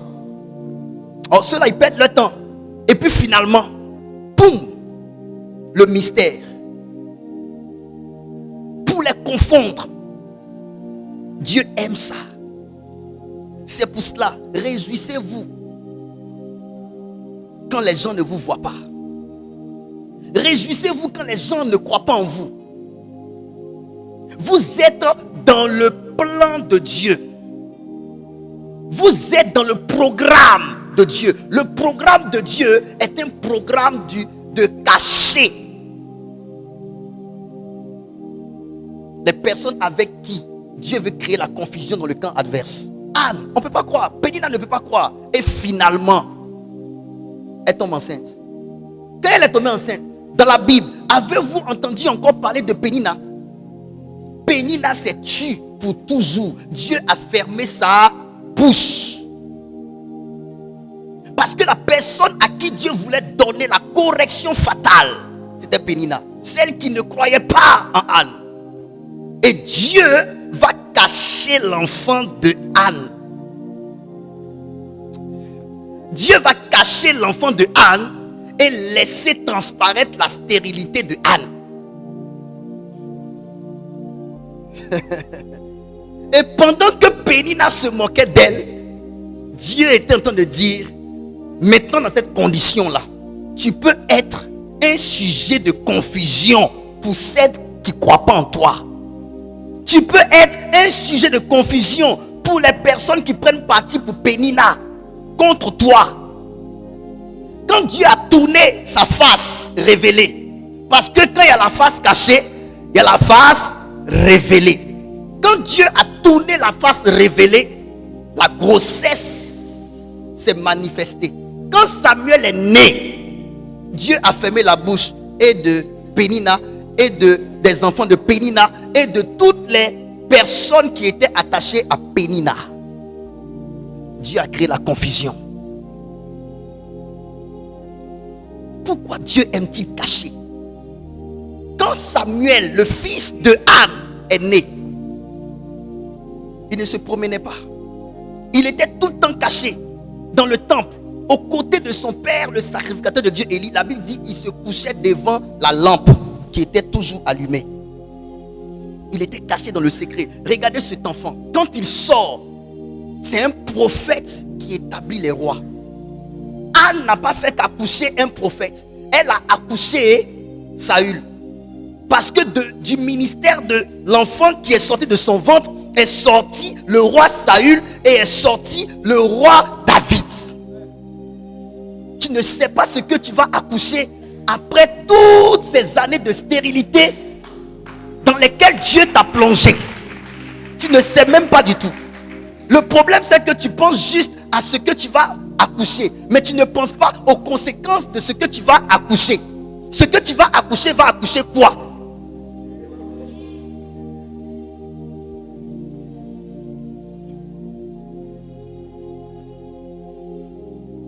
Dieu nous cache pour que personne ne croie en nous, afin que notre révélation soit un sujet de confusion pour ceux qui n'ont pas cru. Écris ces choses, des phrases que Dieu m'a données. Les grandes réalisations de Dieu sont toujours précédées d'un silence troublant. Les grandes réalisations de Dieu sont toujours précédées d'un silence troublant de l'Éternel.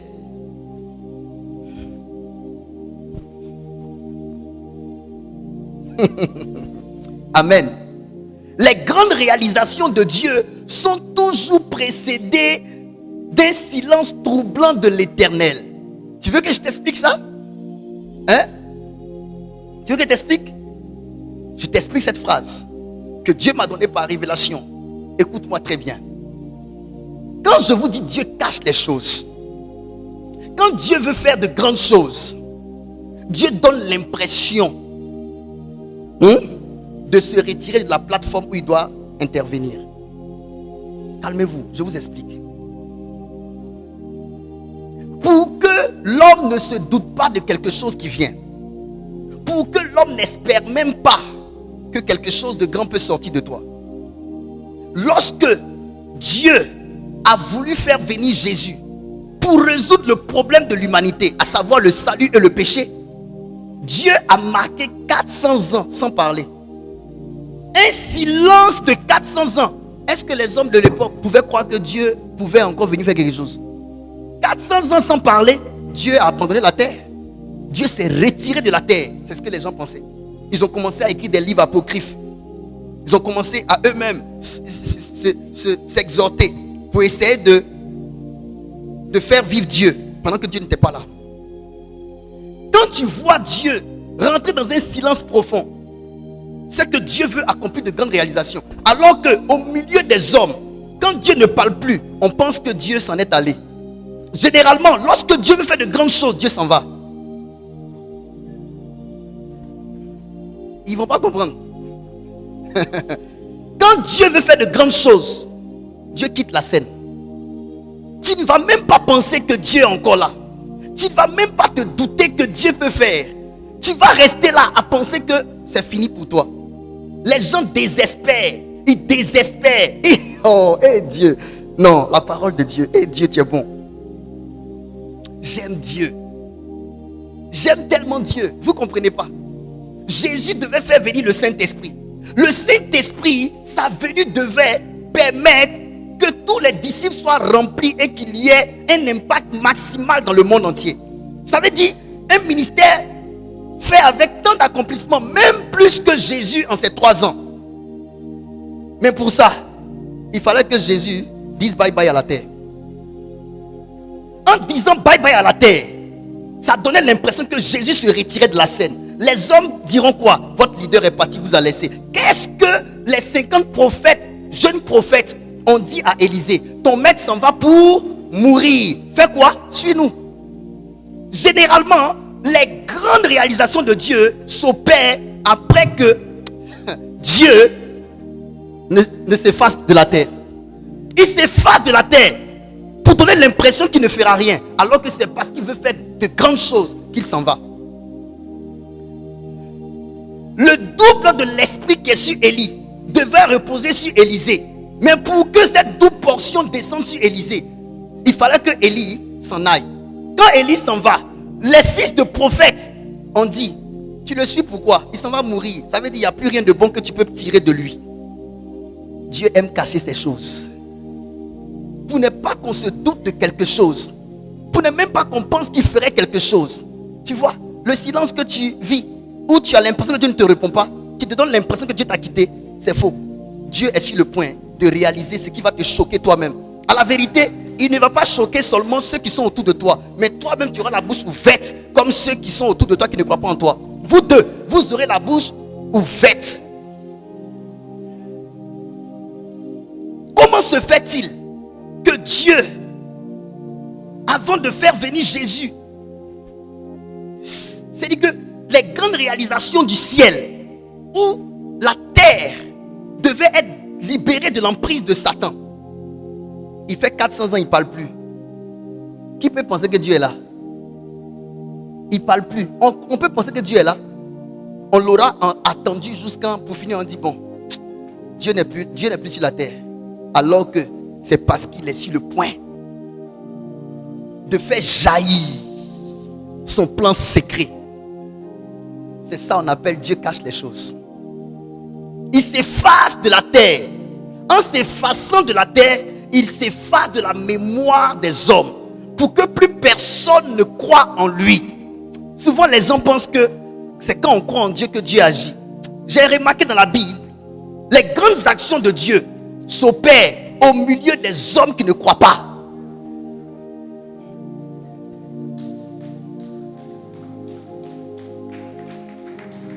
Je vous dis la vérité. Ils ne croient pas. Est-ce que Jésus a eu besoin de la foi de Pierre pour marcher sur l'eau? Jésus a-t-il eu besoin de la foi de Marthe et Marie pour ressusciter Lazare? Maintenant, je vous pose la question. Pourquoi Jésus laisse-t-il Lazare mourir? Pourquoi Jésus, il laisse Lazare mourir jusqu'à laisser Lazare être enterré jusqu'au 4e jour? Pour donner l'impression qu'il n'y a plus d'espoir. J'ai dit, les forces de Dieu sont toujours précédées des semblants de faiblesse de Dieu. Non, là, Dieu ne peut plus faire. Marie et Marthe disent, si tu étais venu à temps, tu allais sauver Lazare. Mais maintenant, tu ne peux plus rien faire. Il a dit, je t'ai pas dit que si tu crois, tu verras ma gloire. C'est en ce moment-là où on se dit qu'il n'y a plus d'espoir que le maître vient et dit, ouvrez la tombe, roulez la pierre, et il fait sortir. Je vais vous donner une révélation aujourd'hui. Est-ce que vous savez pourquoi l'ange Gabriel a rendu Zacharie muet? C'est vrai, Zacharie a posé une question bête. Mais je vais vous dire, l'une des raisons pour lesquelles, et ça, je sais que c'est l'Esprit de Dieu qui m'a enseigné ça aujourd'hui. L'une des raisons pour lesquelles l'ange de l'Éternel a rendu Zacharie muet, c'était parce que Zacharie devait être l'annonciateur de Jésus, n'est-ce pas? Alors que Jésus même là, sa venue a été précédée du silence de son Père. Donc celui qui doit annoncer, est-ce que vous avez compris? Celui qui doit annoncer Jésus, dont l'annonce a été précédée du silence de son Père, ne peut pas laisser son Père parler pendant que lui vient. Je vous explique. Jésus, sa venue sur la terre a été précédée de 400 ans de silence de son Père. Jean-Baptiste est le fils de qui? De Zacharie. Jean-Baptiste, sa mission c'était quoi? D'annoncer Jésus, de préparer son chemin. Les deux sont cousins. Il y a 6 mois qui les séparent. Jean-Baptiste et Jésus ont une mission en alignement. Mais Jésus lui-même, pour qu'il vienne là, son père a fermé sa bouche pendant 400 ans. Maintenant, Jean-Baptiste qui doit venir préparer son chemin, c'est lui, son père, qui va parler. Non, Dieu dit, moi, je me suis tué pendant 400 ans avant de faire venir mon fils. Toi qui dois annoncer mon fils, ton père aussi va se fermer la bouche avant ta venue.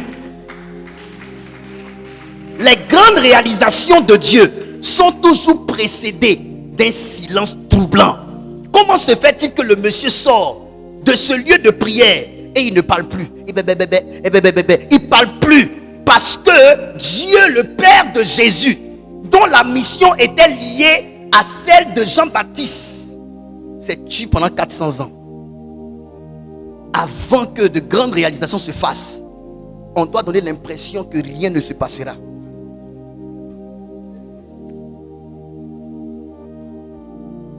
Tu vois, quand tu penses que tu vas plus te marier, c'est le silence de Dieu.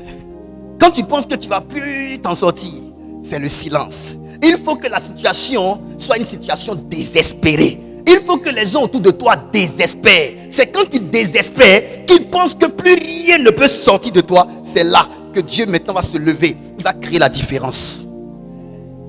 Si vous ne croyez pas, laissez. Moi en tout cas, je crois en ça. Aïe. Jésus veut faire venir son esprit. Et puis il dit, je m'en vais. Ah! Pourquoi tu t'effaces de la scène du ministère? Les disciples sont là, ils sont restés là. Ils tendent les mains. 2 anges sont sortis pour leur dire, le même qui est monté va redescendre. Ils désespéraient. Le maître les a laissés. Il dit, je ne vous laisse pas orphelins. Pourquoi il a dit, je ne vous laisse pas orphelins? Parce que quand il est parti, ils sont devenus orphelins. Ils n'ont plus de père, alors qu'il était en train de préparer le Saint-Esprit qui devait venir. Écoute, quand Dieu veut venir dans ta vie, il sort de ta vie.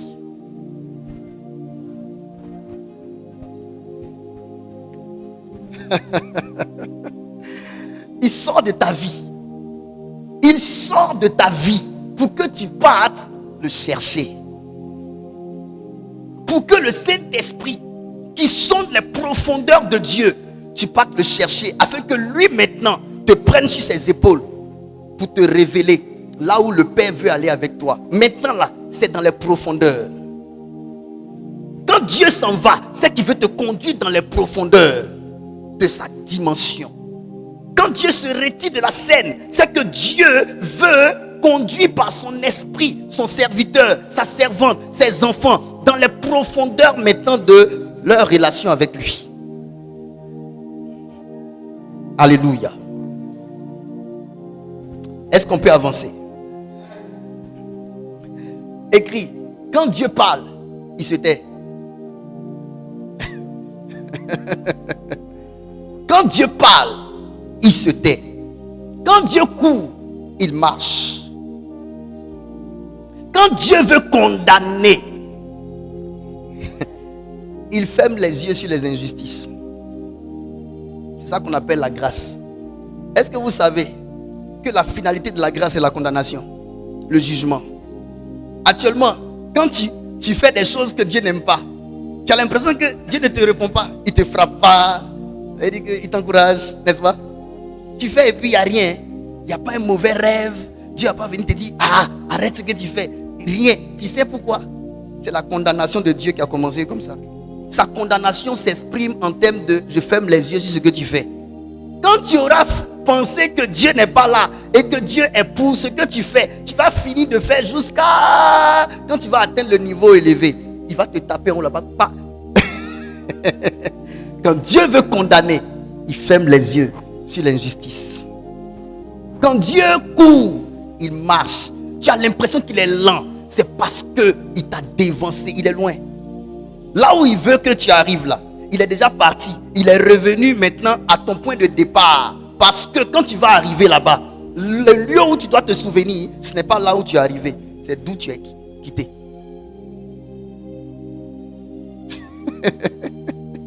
Est-ce que vous savez que lorsque David était en brousse, Dieu était au palais?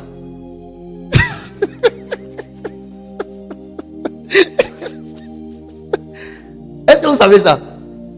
Lorsque David était en brousse, il dit, si vous n'êtes pas fort, vous n'allez pas comprendre le message là. Est-ce que vous savez que lorsque David était en brousse, Dieu était au palais? Mais est-ce que vous savez que lorsque Dieu a conduit David au palais, Dieu est revenu en brousse? Le jour où David a dit, il veut bâtir le temple de Dieu, Dieu commence à dire, je t'ai tiré derrière les brebis. Ça veut dire que Dieu est retourné là où il a tiré David, afin de dire à David plus tard, n'oublie pas que c'est ici là que je t'ai pris pour aller. Parce que Papa Duncan Williams dit, tant que tu n'oublies pas d'où Dieu t'a tiré, tu ne manqueras pas d'être reconnaissant à Dieu. Dieu n'est plus là où vous voulez aller avec lui. Quand Dieu vous place là-bas, Dieu revient là où il vous a tiré et il vous dit, il ne faut pas oublier d'où je t'ai tiré. Il ne faut pas oublier d'où je t'ai tiré. Il ne faut pas oublier d'où je t'ai tiré. Parce que si tu oublies d'où je t'ai tiré, étant là-bas, tu vas m'oublier.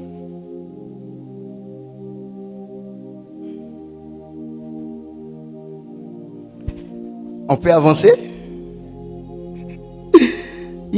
C'est fort. Il y a une parole forte. Écris ça.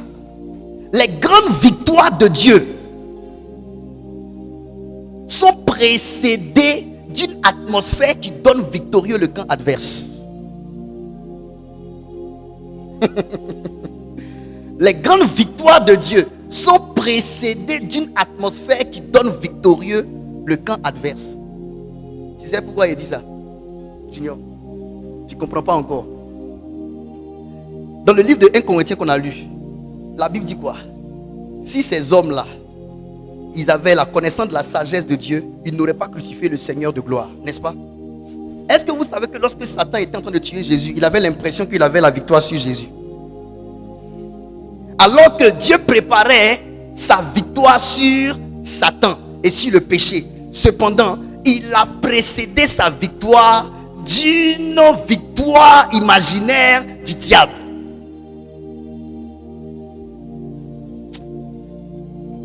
Il faut être fort pour comprendre ce qu'il dit là. Tu as l'impression que les sorciers ont le dessus. Satan avait l'impression, il dit, quand ils ont attrapé Jésus, Satan était content.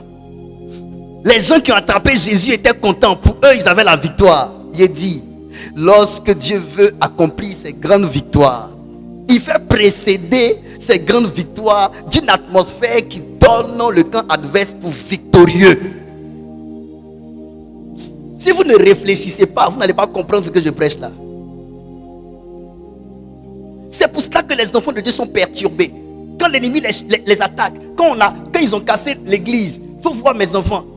Pendant que quelques-unes de mes filles chantaient pour glorifier Dieu, pour lui dire merci, il y a d'autres qui pleuraient comme si c'était, d'autres étaient découragés. Aujourd'hui, on est où? Aujourd'hui, on est où? La grande victoire de ce temple-là, où Dieu veut nous envoyer là, c'est ce que Dieu a essayé de donner à Satan comme victoire là-bas, sur nous.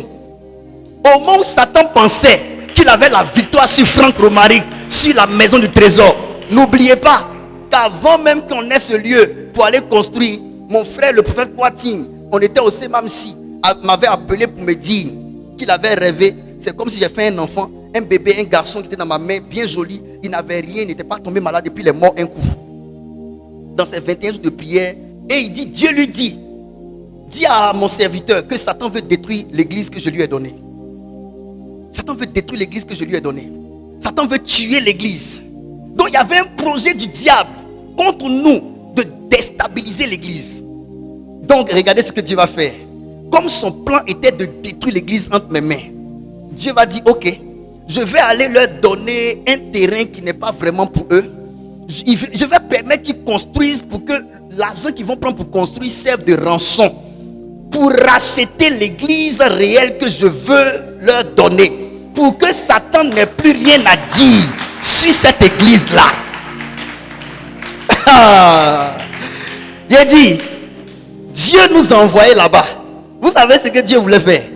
À la vérité, on était dans cette église-là avec Satan à l'intérieur. Quand ils ont cassé l'église, nous tous on était dehors, Satan était dedans. L'église s'est cassée avec lui. On était libre. Quand on est sorti, on était libre. Regardez, quand Satan, Dieu lui a donné le droit de frapper Job. Quand il a touché Job, il est reparti. Il est revenu encore toucher Job la deuxième fois. Il allait dire à Dieu, laisse-moi maintenant toucher. Dieu lui dit, hey, l'enfant là ne m'a rien fait. Mais tu veux que je le détruise? Il y a un moment qui arrive. Quand Satan veut ta peau, Dieu laisse faire. Quand il revient maintenant, Dieu lui dit, je t'ai laissé déjà toucher à toute sa vie. L'enfant est resté fidèle à moi. Maintenant là, laisse-le. Laisse-le maintenant vivre. Tu voulais détruire Franck Romaric. Je t'ai permis d'aller détruire l'église qu'il a bâtie. Mais mon fils est resté attaché à moi. Qu'est-ce que tu veux encore? Maintenant, retire-toi. Aujourd'hui, nous voici. Les grandes victoires de Dieu sont précédées d'une atmosphère qui donne le camp adverse pour victorieux. Satan était content comme ça avec ses démons. Quoi. Ils ont attrapé Jésus. Quand on balance Jésus à gauche, Satan fait ça. Je t'ai dit que ton père ne t'aime pas. Jésus même a dit à la croix, mon Dieu, pourquoi m'as-tu abandonné? Quand il a entendu ça, il était content, il dit, voilà, il était balé. Quand Jésus a dit, je remets entre tes mains mon esprit, premier jour, Jésus est mort. Le voile s'est déchiré, il dit, je pensais que j'avais la victoire sur lui. Or donc, il m'a trimballé dans sa victoire à lui sur moi. Ce que tu vis, qui donne l'impression que ton Dieu est faible, le diable te malmène, et puis Dieu ne peut rien faire, calme-toi. C'est un plan de Dieu, c'est une stratégie militaire. Dieu est en train de donner l'impression qu'il t'a abandonné pour que le diable pense que tu n'as personne à tes côtés. Mais quand il va te toucher jusqu'à aller toucher maintenant ton souffle de vie, c'est là que ton Dieu va se lever et va dire stop, maintenant arrête-toi, cet enfant ne t'appartient pas. Vous ne connaissez pas Dieu. Laisse les sorciers faire. Dieu est là et puis les sorciers te donnent des coups. Laisse. Ils vont donner les coups jusqu'à... Il va dire, bon, je vous ai dit, vous pouvez la cogner jusqu'au 1000e coup. Vous avez fait vos 1000 coups, non? L'enfant n'a pas riposté. Libérez-le. Les mains vont se soulever et puis ils vont partir. Et puis c'est fini. C'est pourquoi il dit, soumettez-vous à l'Éternel et résistez au diable. Quand il dit résister, ça veut dire qu'il faut résister. Il y a un temps où tu ne donnes pas de coups, mais tu résistes, on te donne des coups. Comme Jésus, à la croix là, quand quand on le transportait là, il dit, je peux demander à mon père d'envoyer 12 légions d'anges, mais je les garde. C'est-à-dire que moi, mes coups là, je les garde. Il y a un temps où tu ne vas pas te battre. On va te battre. Il y a un temps où tu ne vas pas te battre. La vie va te maltraiter. Les problèmes vont te maltraiter. Tu es là, tu subis. Dieu sait ce qu'il fait. Il est en train de donner l'impression à ton ennemi que lui, ton Dieu, est faible pour qu'il puisse s'épuiser. Il s'épuise, il te donne le coup. Il pense que tu vas tomber, tu es comme ça. Il te donne le coup, tu es comme ça. Tu es comme ça. Au moins, il va s'en rendre compte. Il a donné le dernier coup. Lui-même là, à force de donner des coups, il est faible maintenant et puis il tombe. Tu le ramasses maintenant pour aller le donner à Satan. Laissez Dieu manifester sa stratégie. Je finis maintenant. Mon message n'est pas encore fini, mais il est fini. Le message là est doux, hein? Hey. Satan pensait avoir l'avantage sur Jésus. Mais regardez la stratégie de Dieu. Il donnait l'impression que Jésus était faible. Jésus a dit il peut envoyer 12 légions. Mais il a dit non. Je préfère montrer que je suis faible. C'est quand tu es faible que Dieu est fort. Regardez Dieu. Il est en train de créer. Et puis il laisse les ténèbres envahir la terre. Il laisse les ténèbres envahir la terre. Et puis il dit que la lumière soit. Il aurait pu envoyer la lumière pour que les ténèbres même ne viennent même pas. Mais il donne l'impression qu'il n'a pas la solution. Et puis les ténèbres couvrent. Quand les ténèbres viennent maintenant, parce que pour les ténèbres, le terrain est favorable à leur présence. Dieu les surprend et la lumière. Tu penses que tu es faible, il te cache. Dieu, il expose ta faiblesse et il cache ta force. On te voit faible et on vient t'attaquer. Et quand il t'attaque, il les attire dans un piège. Il révèle ta force. Ils sont étonnés.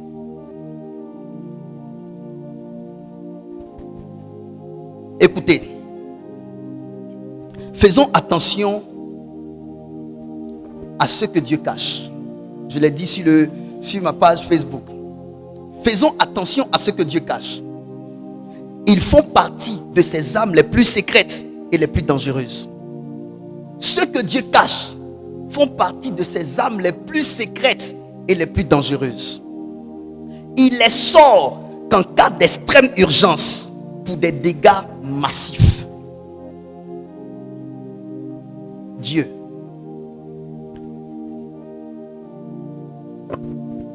Ceux qui sont pressés, écrivez ça, ceux qui sont pressés d'être révélés ne sont pas de grande utilité dans le royaume.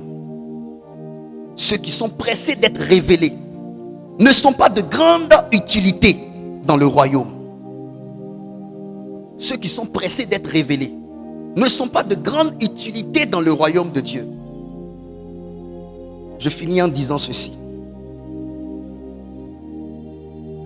2 Corinthiens chapitre 4 verset 7. La Bible dit, ce grand trésor, nous les portons dans des vases de terre, afin que cette grande puissance soit attribuée non pas à nous, mais à Dieu. Tu sais quoi? Tu es précieux de l'intérieur, mais méprisable de l'extérieur. Comment on peut mettre des trésors dans des vases de terre? En principe, on devait mettre des trésors dans des vases d'or. Mais Dieu cache les grands trésors dans des vases de terre. Tu sais pourquoi Dieu fait ça? Pour que les hommes ne puissent même pas se douter que tu as en toi un grand potentiel. Moi, à cause de ma taille, de ma forme, de ma famille, de mon nom de famille, de la pauvreté que un certain pasteur a vu dans ma famille, il m'a donné un avenir en fonction de mon apparence. C'est juste du mépris. Mais qu'est-ce que Dieu dit? Il dit quoi? Et Dieu a choisi les choses viles du monde et celles qu'on méprise, celles qui ne sont point. Des choses qui ne sont point. C'est-à-dire qu'on te regarde là, on ne te voit même pas. La personne te regarde de haut jusqu'en bas comme ça, tu n'es rien. La façon dont la personne te traite là, tu n'existes pas. Maintenant il dit, prends ça. pour réduire à néant celles qui sont. Toi qu'on regarde et puis on ne voit pas là, c'est toi que Dieu va prendre pour réduire à néant ceux qui disent qu'ils sont là et que c'est eux. Et le Seigneur m'a donné ce message. Ceux que je cache longtemps sont mes âmes les plus précieuses, que je vais exposer bientôt afin de susciter la contradiction au milieu de cette nation. Écoutez-moi très bien, mes chers enfants. Notre temps d'exposition n'est pas loin.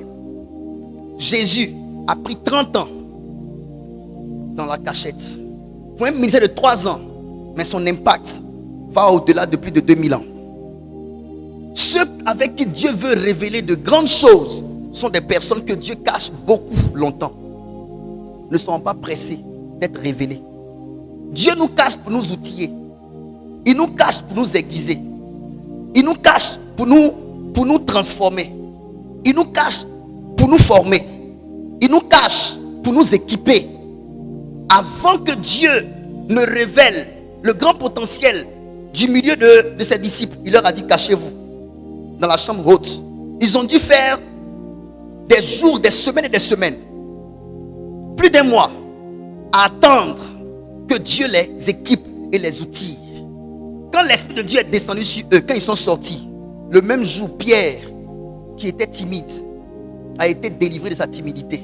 Environ 3000 personnes ont donné leur vie à Jésus. Un impact maximal et global.